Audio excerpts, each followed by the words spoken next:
Saludamos a Walter Salas, él es diputado de Antioquia, es el vicepresidente segundo de la Asamblea Departamental de Antioquia. Qué rico que esté con nosotros, diputado Walter Salas. Bienvenido a Clicracia, el poder de la información a un clic. La democracia en la información, formación para la democracia. Bienvenido. Muy buenos días, Roger, para ti, para todos los que nos escuchan, los que nos ven por este amable medio. Un saludo especial para todo nuestro departamento de Antioquia. Gracias, señor. ¿Qué le pareció a usted la propuesta del asesor, de uno de los asesores económicos tesos, como dice Vicky Dávila, de sus tesos asesores, a propósito de eliminar el salario mínimo y empezar a contratar también por horas? ¿Es otra propuesta? Pues ahí está evidenciado parte de lo que representa, pues, no contar con las condiciones mínimas de vida, con el mínimo vital por parte o en algunos hogares. Esto sería algo nefasto para una economía como la nuestra, que no es desarrollada, que no es la más pujante y que nuestra gente realmente necesita contar con los elementos mínimos para subsistir. De hecho, pues sabemos que el salario mínimo de nuestro país no es el más alto ni tampoco representa precisamente la dignidad de los hogares. Entonces a mí me parece nefasta la propuesta. Sí, señor. Y además, ya lo acabamos de explicar, es violatoria de lo que hoy el artículo 53 de la Constitución Política de Colombia tendría que haber una tremenda reforma a nuestro modelo laboral, mejor dicho, tiene que ver con el Código Administrativo del Trabajo. Hermano, bien pueda que veo que tiene ganas de comentar algo. Sí, quería seguir con el mismo tema, Roger, y pregunta para el diputado Walter Salas. Diputado, buenos días. Le quería preguntar sobre la intención que tiene ahora Vicky Dávila de desmarcarse de esa propuesta de uno de sus asesores, muy de la cuerda de Javier Milei, libertario, con esos temas de recortar todo, gastos, la motosierra de Javier Milei. Y desmarcarse quiere decir eso no lo hemos propuesto, eso no está. ¿Se puede confiar en que ese tipo de cosas al final, si llega a la presidencia de Vicky Dávila, no se hagan? ¿O al contrario, hacia allá vamos? Pues normalmente muchas personas cuando están en campaña dicen una cosa, pero cuando llegan al gobierno hacen otra. Lo que pasa es que ahora tenemos una sociedad un poco más consciente, con algo de cultura política, y pues también las redes sociales han servido como vehículo para enterarnos de manera rápida de lo que sucede con los aspirantes a presidencia, a las gobernaciones, a las alcaldías. Entonces esto les permite, cuando el pueblo toma medidas anticipadas o cuestiona anticipadamente, pues que ellos vayan modificando su accionar en el camino. Pero cuando llegan allá, precisamente hacen lo contrario a lo que el pueblo los elige. Lo más probable es que ella sí avance en lo que está planteando, o lo que planteó en principio, porque es su visión y su mirada de gobierno, y es precisamente lo que ella representa. Adicionalmente, pues muchas personas no están pensando en gobernar, sino que están tomando réplica de otros gobiernos, o miran espejos y se pegan de allí, van y hacen el formato y no miran los contextos sociopolíticos, socioeconómicos, socioculturales de su democracia.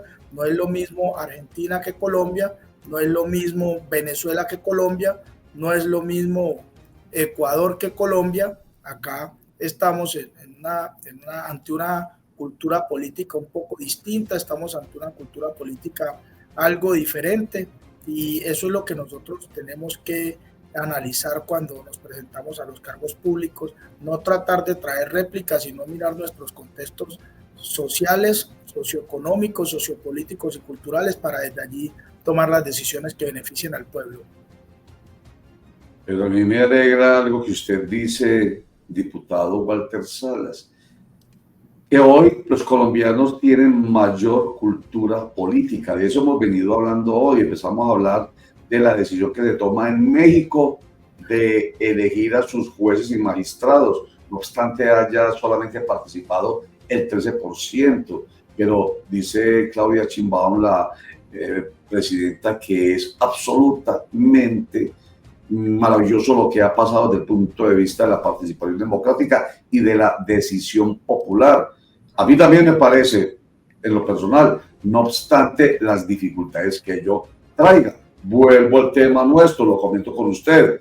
Nuestra propia política, nuestro sistema electoral democrático también genera el riesgo de que haya manipulación del elector. Obvio, mire, con esto nomás, con la compra de la tejita, eso tal cual, eso genera, digamos, unos problemas gravísimos como el clientelismo, por ejemplo, como la cooptación en general, lo que a mí no me gusta realmente y que se supera con la elección popular. Y yo decía, pero lo que hay que lograr primero es, para evitar que haya manipulación, que haya formación y cultura política. En el caso también de la decisión de si la gente quiere que su presidenta sea Vicky Dávila, es la decisión popular, pero tendrá que saber, como usted dice, qué decisión toma y las consecuencias a que se atiene, si conoce realmente o no conoce cuál es la decisión que toma porque tiene cultura política. Vuelvo y digo con todo esto, diputado, ¿usted sí cree que definitivamente hay cultura política, que hemos estado mejorando en cultura política en nuestro país? Yo creo que hemos mejorado y avanzado un poco debido a los sistemas de información que tenemos hoy. Pues ya hoy contamos con las redes sociales, contamos con una diversidad de medios, contamos con muchas herramientas a la mano. Anteriormente usted tenía que esperar los horarios de las noticias para poder enterarse de lo que sucedía en la política y en lo que está pasando con las propuestas de los candidatos. Hoy lo tenemos, como dicen ustedes y como dice este medio, lo tenemos a un solo clic.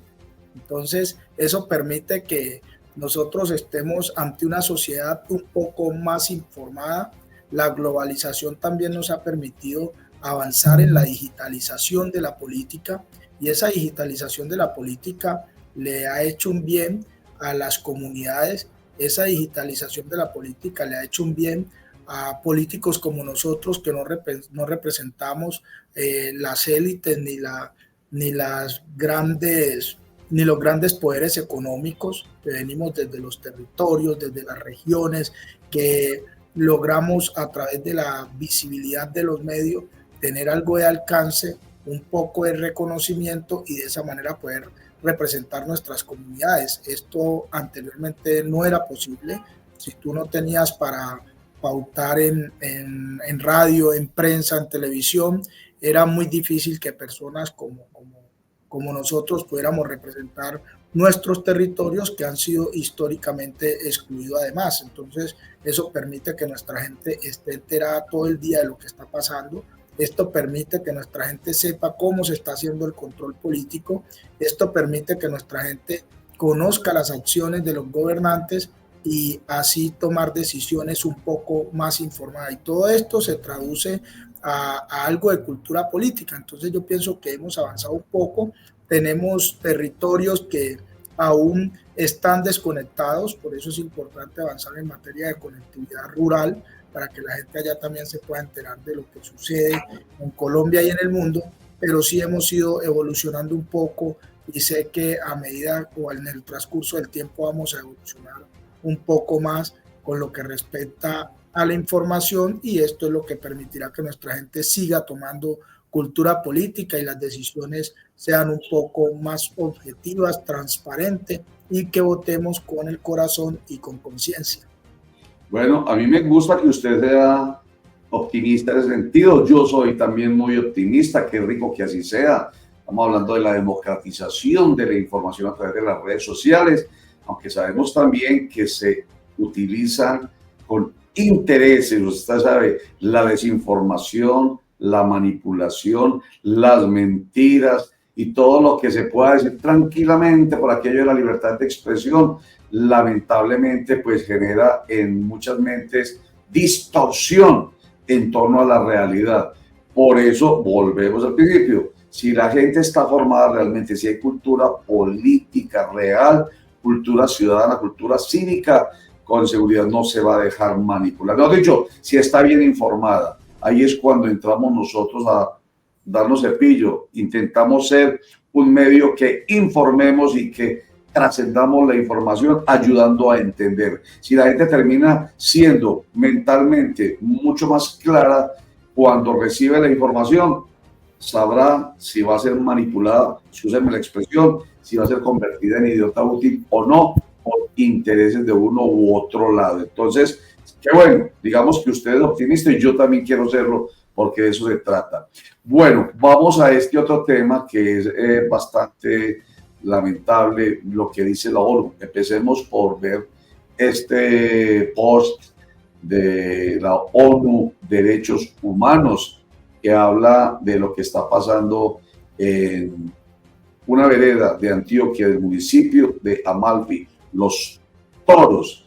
Ha dicho la ONU que hay un confinamiento de familias campesinas en esta vereda. Veamos, José, el post. Parece que tenemos problemas para verlo, pero bueno, enseguida mientras conversamos con usted, pues lo mostramos, que quién sabe qué pasó técnicamente, que se nos quedó atorado el mensaje de la ONU. ¿Qué piensa usted que también se manifestó respecto de lo que está pasando en Los Toros, Amalfi, Walter Salas? Sí, Roger, pues nos preocupa mucho lo que está pasando en la vereda Los Toros, específicamente en el municipio de Amalfi, Antioquia, el cual ha sido escenario de intensas confrontaciones armadas entre fuerzas no estatales. Esto pone en peligro la vida de la gente. Estas hostilidades han desencadenado una grave crisis humanitaria y una alarmante vulneración de los derechos humanos y del derecho internacional humanitario. La población civil comprende en este territorio aproximadamente 12 familias discriminadas de la siguiente manera por personas integradas por 50 personas aproximadamente.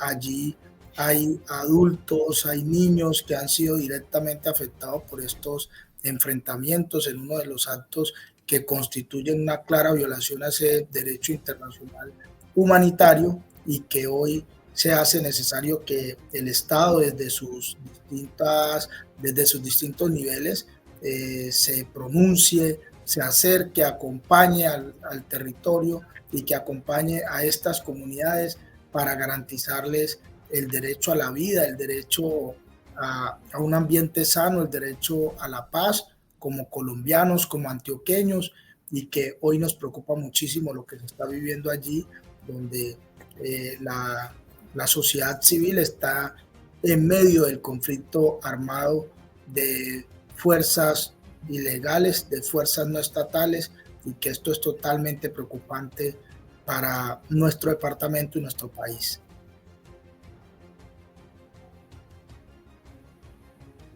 Tenemos un poco como de lentitud hoy en el tema de la colectividad, pero aquí está el mensaje de la ONU Derechos Humanos Colombia. Expresamos preocupación por graves afectaciones a población y liderazgos como amenazas a la vida e integridad, a participación, confinamiento, daños a viviendas y riesgo de desplazamiento por enfrentamientos de grupos armados no estatales en Los Toros, Amalfi, Antioquia. El gobernador de Antioquia, Andrés Julián Rendón, también se expresó mediante su cuenta de X al respecto.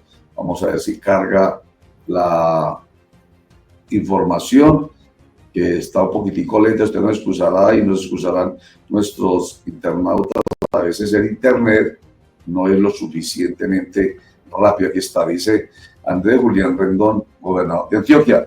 En la vereda Los Toros de Amalfi, grupos criminales del ELN, disidencias FARC y Clan del Golfo, tienen con temor a la población civil.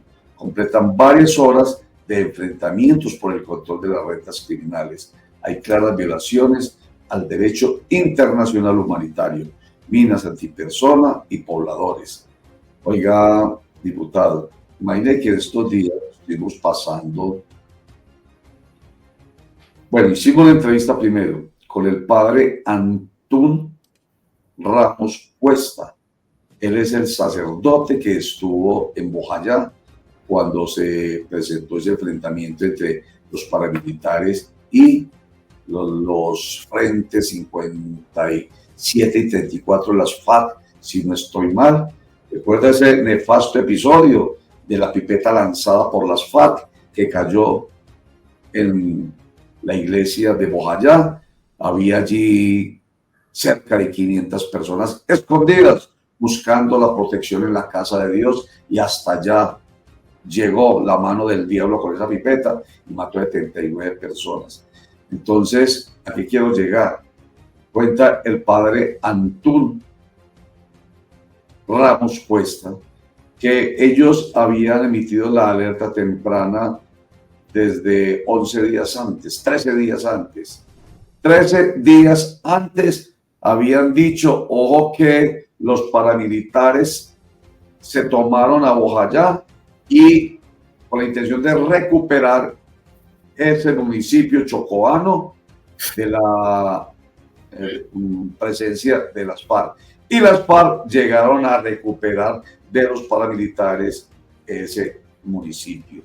La pregunta que quiero hacer con este comentario es, ¿por qué tanta lentitud? Estamos hablando hoy de lo que está pasando, no solamente se sabe aquí, sino que se sabe en la ONU, o lo sabe la ONU, que es un organismo internacional, y lo sabe el gobernador, y lo sabe usted, y me recuerda esto a Bojayá. Hay que esperar la tragedia para que el Estado se haga presente oportunamente. Walter Salas.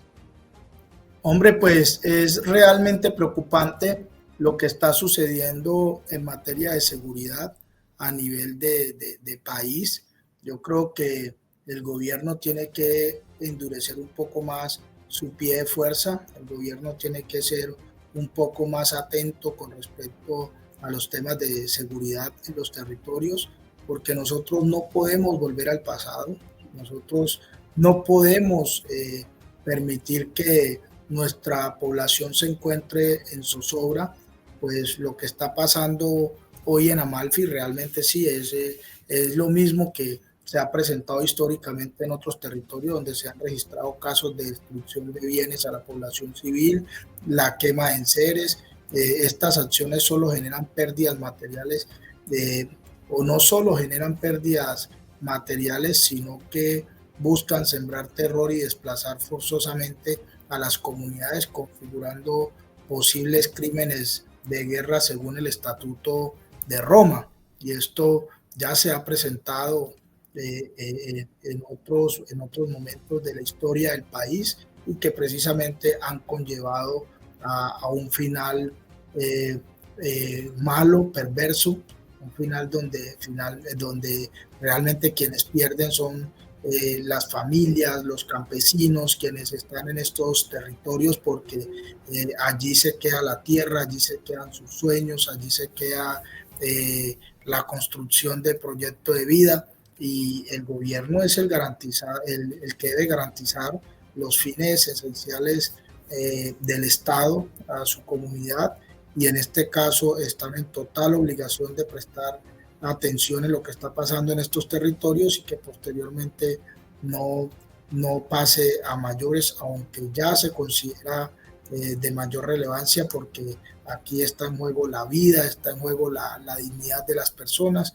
Y sí, la invitación es a que el gobierno desde todos los niveles, departamental y nacional, estén muy atentos, teniendo en cuenta pues que también esto es más un tema del Ministerio de Defensa, a través de la fuerza pública del gobierno nacional, que deben de estar allí actuando con el pie de fuerza para que se garantice la vida y la tranquilidad de estas personas en su territorio, máxime que son familias campesinas. Sí, señor. Oportunamente, esa palabra tiene que sonar y tiene que materializarse. Oportunamente, no después, porque vuelvo y digo, a propósito pues del libro Bojayá, el relato del sacerdote que quedó vivo, el padre Antún Ramos, no es después, no es llorando sobre la leche derramada o sobre 79 muertos, 55 niños, no es echándole la culpa a uno u otro actor armado, es actuando en defensa de la vida, bienes, honra, derechos, deberes y libertades. Esa es una finalidad de nuestro Estado y tiene que cumplirlo. Y lamentablemente no hay cumple. Pero aquí hay otra palabra importante. No se habla solamente de desplazamiento, sino en torno a lo que está ocurriendo en los toros, se habla de confinamiento. No sabe uno qué es peor, diputado Walter Salas, si que los saquen de su terruño o que los confinen, que los mantengan encerrados, sufriendo los terrores de los combates. Es confinamiento, una palabra que se expresa aquí en particular en esta situación de los toros. Sí, señor, pues realmente las familias están atemorizadas, están acorralados en medio del conflicto, y esto es lo que prohíben los tratados internacionales suscritos por Colombia. Esto es lo que prohíbe la comunidad internacional, y aquí hay una violación flagrante, palpable al derecho internacional humanitario. Se sale de todo pronóstico, se cuestiona que se estén configurando crímenes de guerra de acuerdo a lo dispuesto por el Estatuto de Roma, y esto devuelve el país al pasado en materia de seguridad, que hoy no se puedan levantar tranquilamente a trabajar los campesinos, los niños en las escuelas rurales a estudiar, porque aquí son niños que están en medio del conflicto, cuando se tienen que desplazar entre una vereda y otra para asistir a sus clases, pero también los campesinos que tienen que desplazarse a trabajar la tierra para traer los alimentos a la mesa de cada uno de nosotros. Esta es una cadena, una correlación de actores que nos involucra a todos, pero también para la actividad de ustedes como periodistas, la de nosotros como actores políticos. Aquí estamos inmersos todos en el conflicto, y esto no nos genera garantías para ejercer con transparencia y tranquilidad nuestro trabajo. Pues precisamente ayer me llamaban de Carepa algunas madres preocupadas, totalmente preocupadas, porque algunos niños se desplazaban de Carepa hacia Amalfi a un torneo, a unos juegos departamentales, y allí iba a participar algunas disciplinas deportivas del municipio de Carepa, donde había preocupación por parte del gerente del INDER, los padres de familia, y que precisamente se desplazaban hacia Amalfi. Entonces, mire cómo esto pone en zozobra y en peligro a la sociedad civil y no permite que la gente ejerza sus actividades con toda la tranquilidad. Diputado, cuando Roger hablaba de no se sabe qué es peor, si el desplazamiento o el confinamiento, bueno, sin decir que el desplazamiento sea bueno, que es terrible, pero al menos la gente saldría y se aleja de la confrontación y de las balas. Pero aquí están encerrados sin poder moverse, mientras estos grupos, ELN, disidencias, el denominado Clan del Golfo, que ellos se autodenominan ejército gaitanista, pues se están enfrentando entre ellos y la gente y la población civil en la mitad. ¿Qué se sabe de la situación de estas personas? Pues esto genera una crisis humanitaria. ¿Qué gestiones se están haciendo aparte de llamar al gobierno nacional para que intervenga en cuanto a alimentos, a medicinas, a atención de esta población?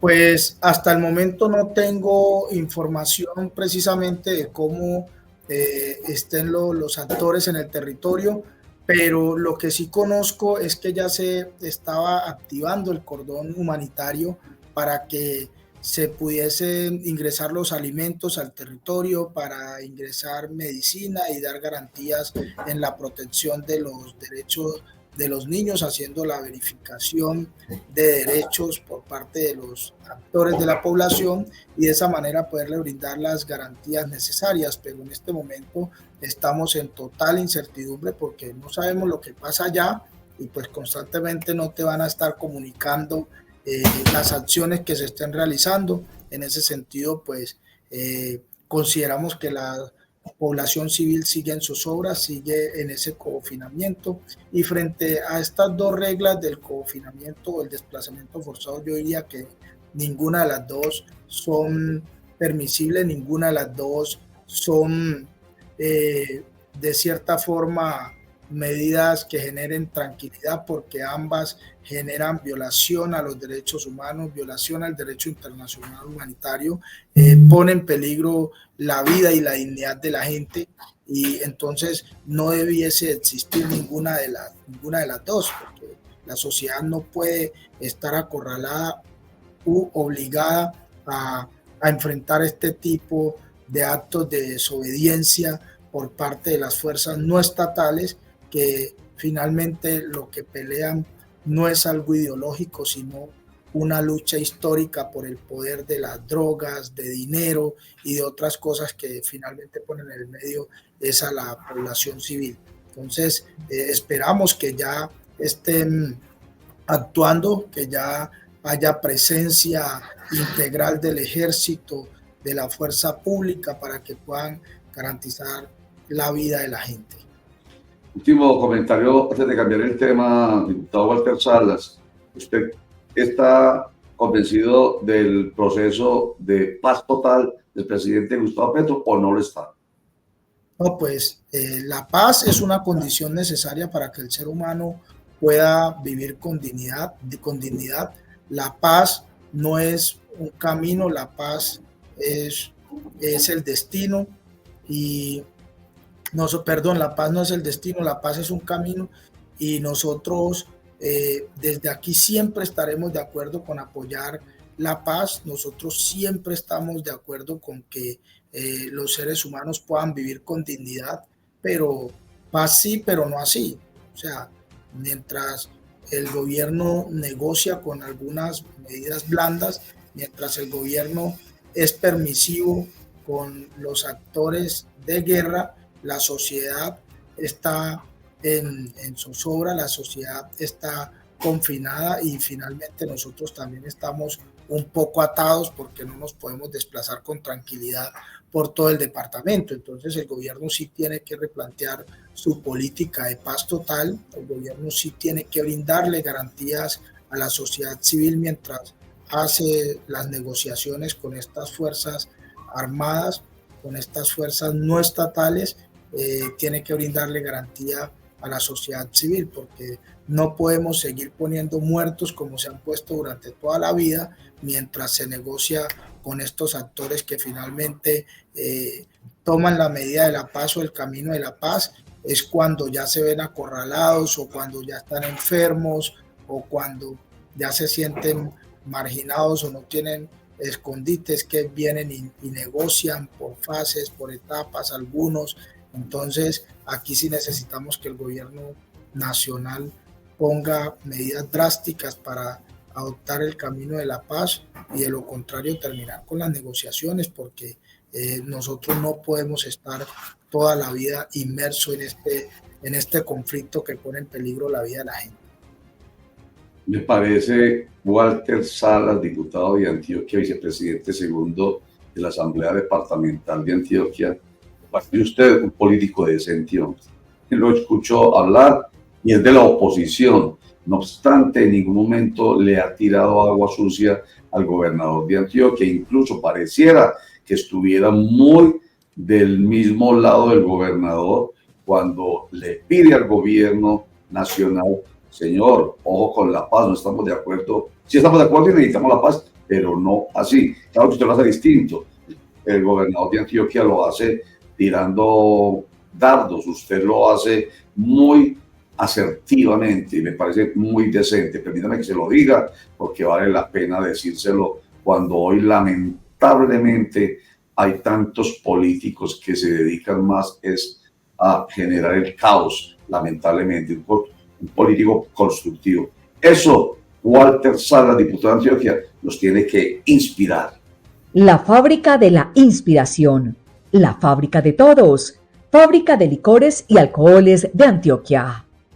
Pues después de felicitarlo y que siga así, me parece muy importante y ojalá haya conciencia de verdad entre la gente, de eso se trata. Cuando hablamos de cultura cívica, cultura ciudadana, cultura política, que la gente tenga la conciencia de ver cuáles gobernantes tiene, cuáles representantes o corporados tienen y cuáles muchas veces, para el caso de las elecciones que vienen, que son las legislativas, cuáles sí merecen reelección y cuáles no. Eso tiene que ver con esa conciencia. Oiga, ¿qué piensa pues usted de lo que está pasando con el área metropolitana del Urabá antioqueño? Que ya el Senado de la República va a debatir la creación de esta área metropolitana, pero resulta que Turbo se niega a ser parte de esa área metropolitana. Walter Salas. Pues nosotros estamos totalmente de acuerdo con el área metropolitana de Urabá. La hemos defendido de principio a fin porque realmente la subregión en su comportamiento ya tiene hechos metropolitanos. Recordemos que estamos ante una subregión que está prácticamente conurbanada.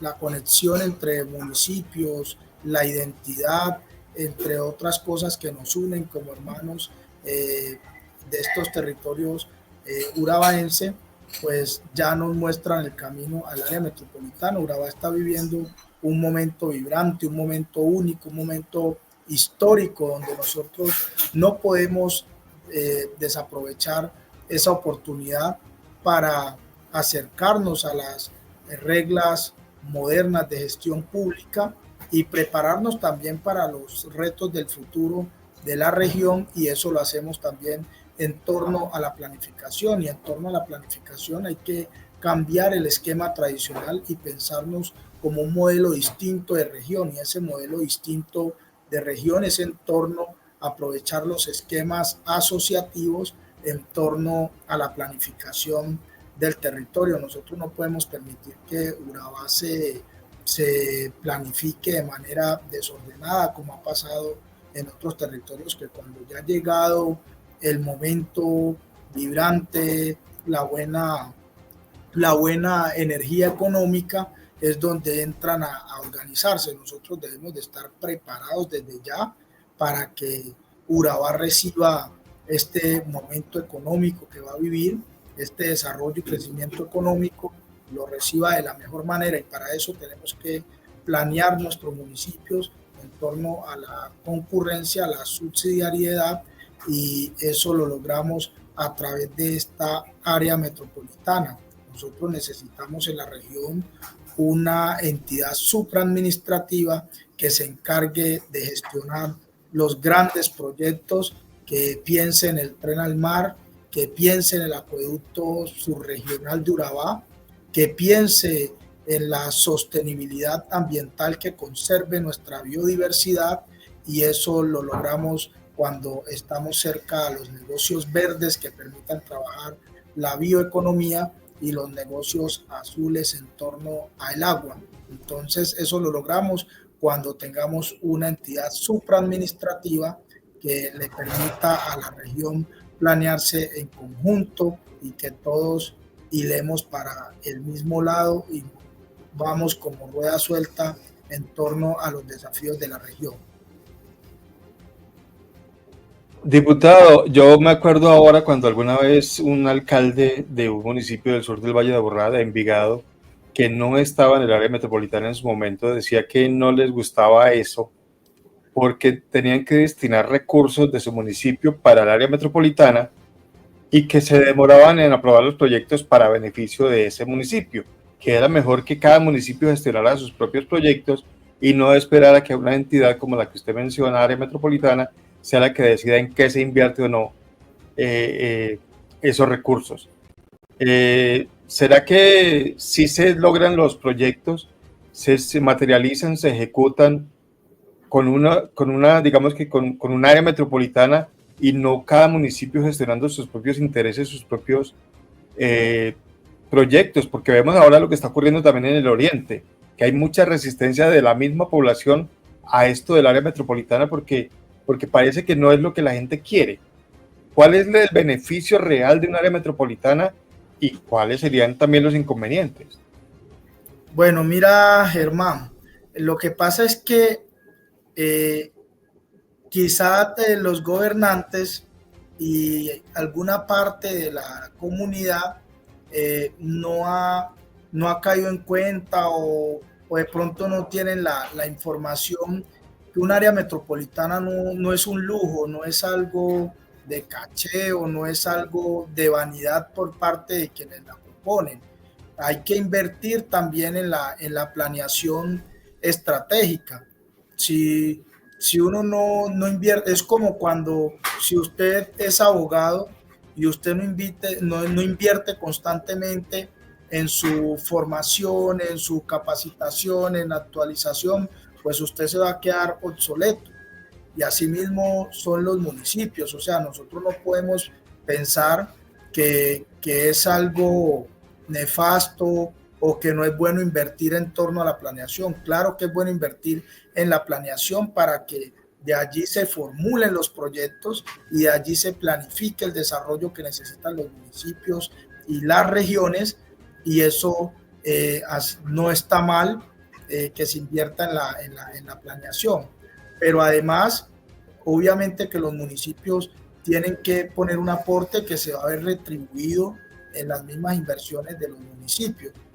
Ahora ponían el ejemplo de Envigado, y mire que Envigado después entendió que tenía que ingresar al área metropolitana, y esto ha permitido una concurrencia de actores en el sur del Valle de Aburrá y ha podido avanzar en algunas obras, y eso precisamente es lo que queremos en Urabá. Respetable lo que ha pensado el distrito de Turbo cuando manifiesta que no quiere ser parte del área metropolitana debido a que tiene otras prioridades como la distritalidad, y esa implementación de la distritalidad no raya con lo que tiene que ver con el área metropolitana, porque son caminos totalmente diferentes, son obligaciones totalmente diferentes, pero aquí lo que se pretende es unificar los municipios, unificar los actores en torno a la planeación del territorio y en torno a los proyectos de impacto que tienen que ir para la región.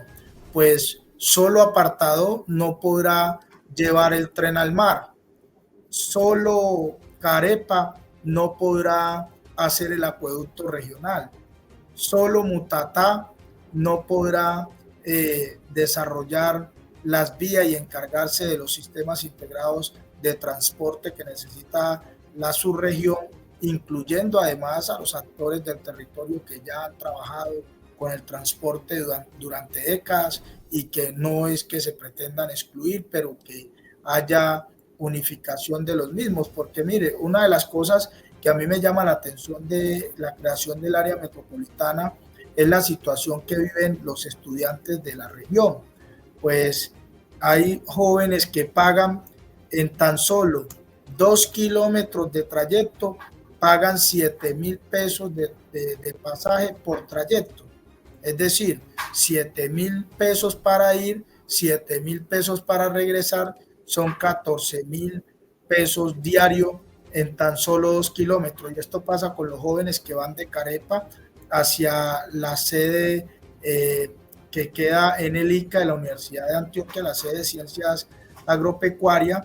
Está a solo 2 kilómetros del casco urbano de Carepa, y los muchachos pagan 14,000 pesos diarios de pasaje. Pero los que estudian entre Apartado y Turbo, o Turbo Apartado, porque son varias sedes que tiene la Universidad de Antioquia con programas diferentes, es decir, en un solo municipio no están todos los programas. Por ejemplo, los de Ciencias del Mar tienen que desplazarse a Turbo, y hay otras carreras que son en apartado. Entonces, entre turbo y apartado pagan 12.000 pesos por trayecto, ida y vuelta 24.000 pesos diarios en tan solo menos de 30 kilómetros, cuando un pasaje entre Barbosa y Caldas no oscila la mitad de lo que vale este pasaje acá en el área metropolitana, y eso se logra gracias a la integración del transporte.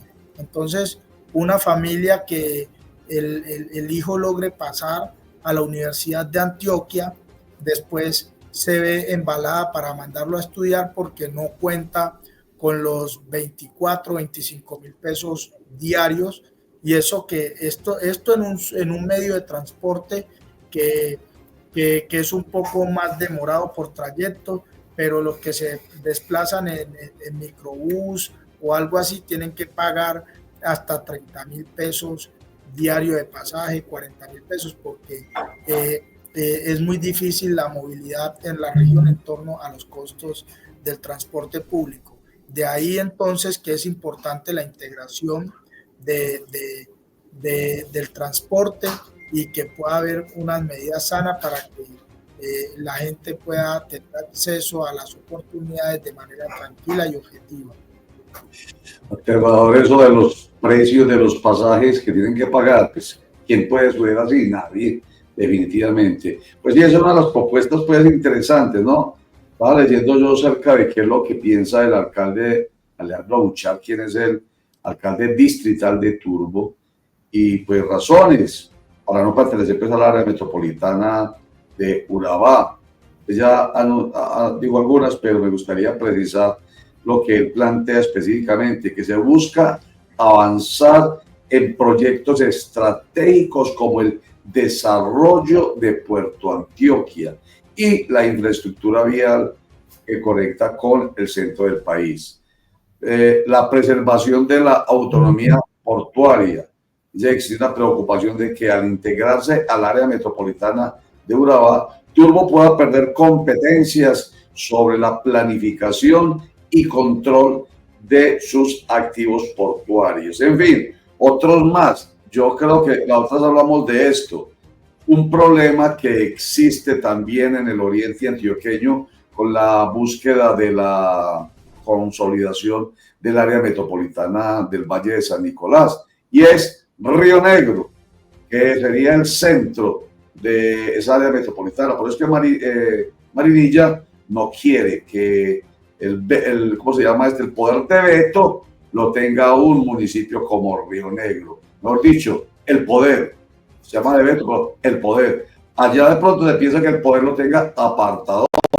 Pues de pronto en ese sentido también es que están preocupados en Turbo, porque de pronto puede haber ese poder de veto, que el área metropolitana estaría conformado por apartado, Chigorodó, Mutatá y Carepa. Y Carepa. Faltaría Turbo. Entonces, de pronto es por eso, repitámoslo, Walter Salas, de pronto es el temor al poder del veto que puede ejercer un municipio como apartado sobre el gran distrito portuario y turístico que es Turbo. No, mire, yo pienso que la desinformación fue grande y que a la comunidad y a algunos actores políticos les faltó claridad y pedagogía frente a lo que aquí se debate, porque si había un municipio que se iba a beneficiar del área metropolitana era Turbo. Recordemos que la norma, la ley de área metropolitana le da la prioridad al municipio de mayor estatus o categorización. En este caso, por Turbo ser distrito, Turbo era el municipio que tenía ese poder de veto. Entonces, no miraron bien la norma, no analizaron bien lo que allí se debatía, y en este momento Turbo tenía todas las posibilidades de ser el municipio que llevara el liderazgo del área metropolitana. En ese sentido, pues también es decir que ningún municipio pierde las competencias individuales que tiene desde la normatividad. Pues esto no iba a impedir que a Turbo le ingresara la contraprestación portuaria, esto no iba a impedir que Turbo desarrollara sus actividades portuarias, porque obviamente el puerto está dentro de su jurisdicción, pero también recordemos que el puerto es privado. Entonces el gerente del puerto no lo nombra ni el alcalde de Turbo, ni el presidente de la República, ni el gobernador de Antioquia. El puerto es netamente privado, así que allí no habría ninguna incidencia. Entonces, al ser netamente privado, pues obviamente de lo que se beneficia Turbo es de la contraprestación portuaria, que en ningún momento las áreas metropolitanas digan que tenga que ser compartida, o que en el caso de que Apartado o Carepa hubiesen sido los municipios con poder de veto, tendrían que trasladar los recursos allá de ninguna manera. Entonces también la desinformación en ocasiones le hace daño a los territorios, y también las controversias políticas. Mire, este es un tema que yo en él me he encontrado con la gobernación de Antioquia, y yo siempre he dicho que cuando las causas son loables, cuando las causas son para desarrollar a los territorios, nosotros no podemos ponerle color político, porque esto es un acto de irresponsabilidad. Seguramente habrán quienes cuestionen que uno haga un ejercicio transparente por no ser tan radical, pero yo pienso que la política no es de radicalismo, la política es de objetividad. Y en una corporación, en el caso de la Asamblea Departamental, hay conmigo 26 representantes. En el Congreso de la República hay cerca de 300 congresistas, y todos tienen una manera distinta de pensar, pero allí es donde nosotros nos tenemos que acomodar a la objetividad y buscar que los territorios se desarrollen y no caigan en la vanidad política, que es la que le está haciendo daño a esta sociedad y la que está dejando en medio a las comunidades, que no les permite desarrollarse. Urabá tiene una deuda histórica del acueducto subregional desde los años 60, y a hoy no lo hemos podido construir por el esquema tradicional que tenemos, donde se va el alcalde de Mutatá y habla que tiene más de 16 ríos y que tiene toda el agua para surtir a la subregión, pero luego se va la alcaldesa de Chigorodó y el alcalde de Carepa y dicen que tienen la serranía de la Vive y que tienen toda el agua allí para prestar el servicio. Por lo pronto se va el alcalde de Apartado y Turbo y dicen que tienen la jurisdicción del río León y que allí pueden surtir toda la subregión de agua. Y entonces nos vamos en Necoclí, tienen también tienen una represa arriba en Turbo, si no estoy mal está la represa de arriba en Nueva Antioquia, está la represa de Urrá, por allá en los límites con el río Sinú, y también dicen que tienen toda la posibilidad de surtir la subregión de agua. Entonces, en ese sentido, no habrá acueducto subregional. Yo pienso entonces que si las cosas son así, cada gobernante le tocará avanzar en su acueducto municipal y que se acabe la iniciativa del acueducto subregional, que en cada paso es lo que menciona. Pero también hay que dinamizar el transporte público en torno al crecimiento portuario que tiene la región. Es que esto no puede ser solo vías. Mire, ya usted arranca, si usted no, yo normalmente me gasto 3 horas y media, 4 entre Medellín y Urabá cuando me voy por tierra. Pero eso lo logro si me voy muy tempranito. Pero si usted sale en horas de las 10, 11 de la mañana, se tarda lo mismo que se tardaba en la vía anterior por la congestión vehicular, y todavía no han empezado a andar los puertos. Entonces yo me pregunto, si todavía no está en operación ni uno de los puertos y ya hay congestión vehicular, ¿cómo será cuando entre en operación un solo puerto? Y espero que lo tenga ahí y se acuerde de mí. Pero entonces, para solucionar esto hay que ir pensando ya en ponernos a tono con la reactivación del sistema férreo del país, en el cual Antioquia tiene 4 nodos estratégicos, como son el tren del Café, el tren verde, el tren del río y el tren al mar.